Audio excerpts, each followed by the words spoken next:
Zee 24 तास एक पाऊल पुढे। सिद्धेश्वर ग्रामदैवत असलेल्या या गावाच्या चोहूबाजूने हेमाडपंथी मंदिर आहे। या गावाला ऐतिहासिक तसंच पौराणिक महत्त्वही आहे। चला तर मग ओळख करून घेऊया या प्राचीन गावाची।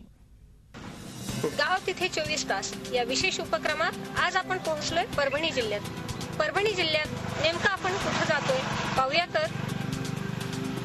परभणी जिल्ह्यातील पूर्णा तालुक्यात आपण पोहोचलोय।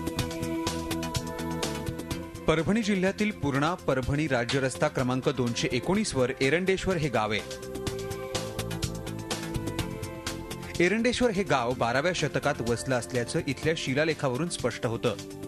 एरंडेश्वर या गावाला इथले ग्रामदैवत असलेल्या आपण स्मशानात वसलेल्या सिद्धेश्वर मंदिर आणि त्या मंदिरात होणाऱ्या पूजा अर्चेमुळे प्रति उज्जैन असंही म्हटलं जातं।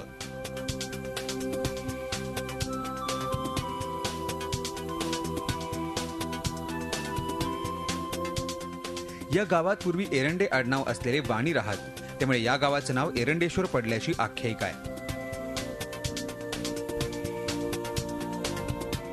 एरंडेश्वर गाव पुरातन असल्याच्या अनेक खुणा इथं आहेत। गावाच्या चारी बाजूंनी हेमाडपंथी मंदिर आहेत। गावाच्या उत्तरेला नरसिंह मंदिर, दक्षिणेला केशव स्वामींचं मंदिर,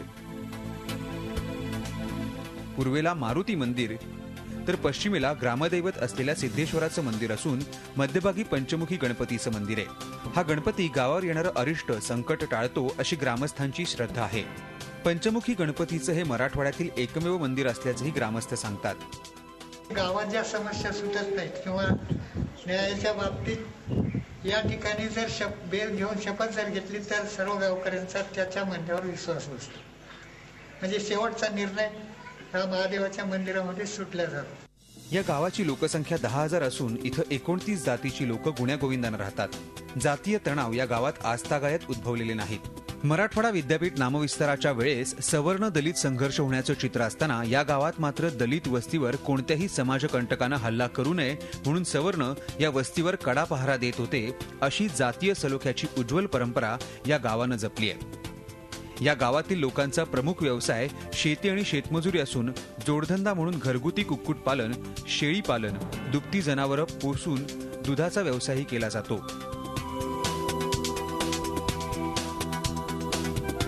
गावातील वातावरण धार्मिक असून या गावातून अनेक कीर्तनकार झाले असून ते समाज प्रबोधनाचंही काम करतात।